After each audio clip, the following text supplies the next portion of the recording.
a thunderous warning from Beijing. China's Foreign Minister Wang Yi has cautioned Japan that any return to militarization will end in a crushing defeat. The message was blunt, historic, and unmistakable. Speaking at the high-profile Munich Security Conference, Wang invoked World War II, recalling Japan's invasion of China and the attack on Pearl Harbor.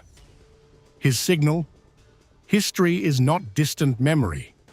It is a lesson, and it carries consequences.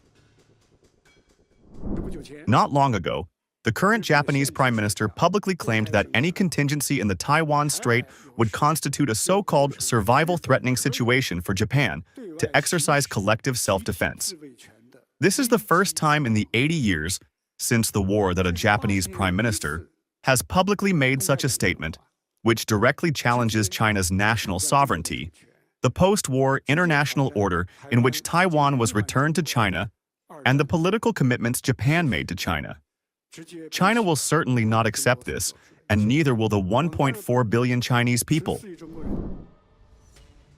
Wang warned that if Japan gets back to its previous methods, it will doom itself. Any renewed risk-taking, he said, would bring an even faster and more crushing defeat. A clear red line drawn on a global stage. The lessons of history are not far away and must be closely examined. Back then, Japan launched its aggression against China and attacked Pearl Harbor in the U.S. under the same pretext of a so-called survival-threatening situation. If Japan refuses to repent, it will inevitably repeat the same mistakes. This is the law of history. The kind-hearted people should be vigilant. The Japanese people should not allow themselves to be coerced and blinded by far-right forces that even want to revive militarism. All peace-loving countries should send a warning to Japan. If it tries to go back on its path, it will bring about its own destruction. And if it gambles once more, it will only be defeated faster and suffer a harsher loss.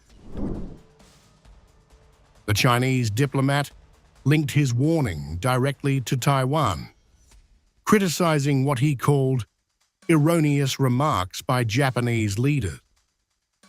According to Wang, such rhetoric exposes lingering expansionist ambitions and the specter of militaristic resurgence.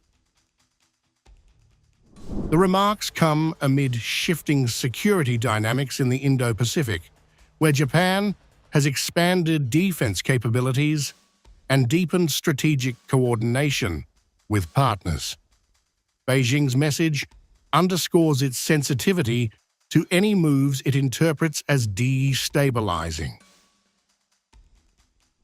Closing with a call to heed the lessons of history, Wang stressed that failure to do so risks repeating past mistakes.